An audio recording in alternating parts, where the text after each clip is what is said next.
To get regular updates, subscribe to our channel and click on the bell icon. Hello friends, this is Manohar Veera from ExamBin. This is a continuation part of our video series on Introduction to Indian Polity. If you have not watched the previous sessions, links are given in the description. Watch them first and then continue to this lesson. Subscribe to our channel and click on the bell icon to get regular alerts on our daily lessons. In this session, we are going to see about Poona Pact of 1932, Government of India Act of 1935 and the Indian Independence Act of 1947. Okay, let's get started with today's lesson. Poona Pact of 1932. As Mahatma Gandhi went to hunger strike until death, Dr Ambedkar was under tremendous pressure to save the life of Gandhi.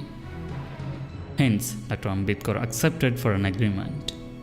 This is an agreement between the Dalits, then called depressed classes of India, led by Dr B.R. Ambedkar, and the upper caste of Hindus of India.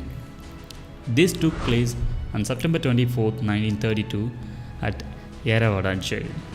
Under Poona Pact of 1932, there shall be seats reserved for the depressed classes out of general electoral seats in the provincial legislature. Government of India Act 1935. The Government of India Act 1935 prescribed a federation. The GOI Act 1935 divided the powers into federal list, provincial list and concurrent list. The residuary powers were vested with the Viceroy. The Act of 1935 abolished the diarchy in provinces, and it proposed diarchy at the center, but it did not come into operation. The responsible government was introduced in provinces. The executive authority of the province was also exercised by the governor on behalf of the crown and not as a subordinate of the governor general. The Government of India Act 1935 introduced bicameralism, that is, two houses, that is, upper and lower houses, in 6 out of 11 provinces. This was Legislative Assembly and the Legislative Council. In the rest of the provinces, the legislature was unicameral. This act extended separate electorate for depressed classes, women and labor.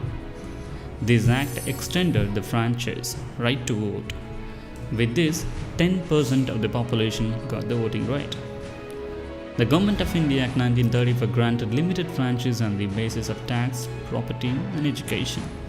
The Government of India Act 1935 provided for the establishment of Reserve Bank of India in the year 1935. The establishment of Reserve Bank of India was recommended by Hilton Young Commission in the year 1926. The RBI in the year 1935 was set up in the Calcutta.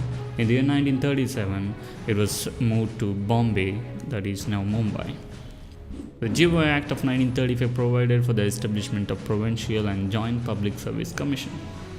The GOI Act also provided for the establishment of Federal Court. The Federal Court was set up in the year 1937 in Delhi. The seats of the Federal Court was the Chamber of Princes in the Parliament building in Delhi.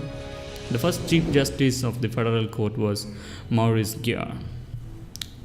The present Supreme Court was established on January 28, 1950, which you have to know because the Federal Court set up in the year 1937 was not the present Supreme Court.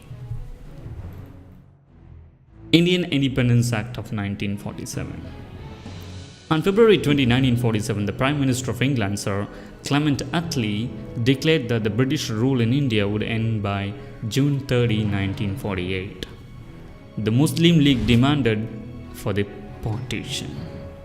On June 3, 1947, the government announced that the constitution is not applicable to unwilling parts of the nation. Lord Mountbatten, then Viceroy, put forth the partition plan on the same day. It is called Mountbatten Plan. This is also called the June 3 Plan. This plan was accepted by both Congress and Muslim League.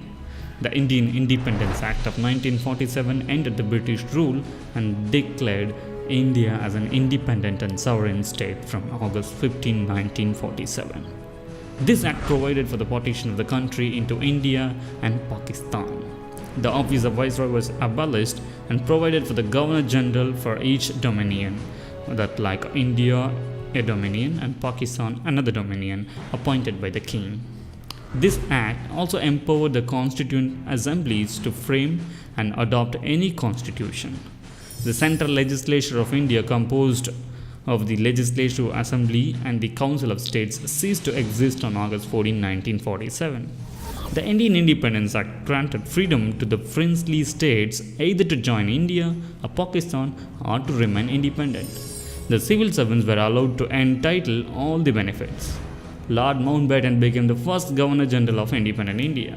Jawaharlal Nehru was sworn in as the first Prime Minister of India by Lord Mountbatten. Muhammad Ali Jinnah became the first Governor General of Pakistan. Hope you are now get to know how the English rulers have played vital role in the making of the Indian Constitution. In our upcoming sessions on Indian polity, we are going to discuss about how Indian Constitution is born, who are the key players in the making, and what are the salient features of the Indian Constitution. Subscribe to our channel and share the video with your friends if you find this helpful.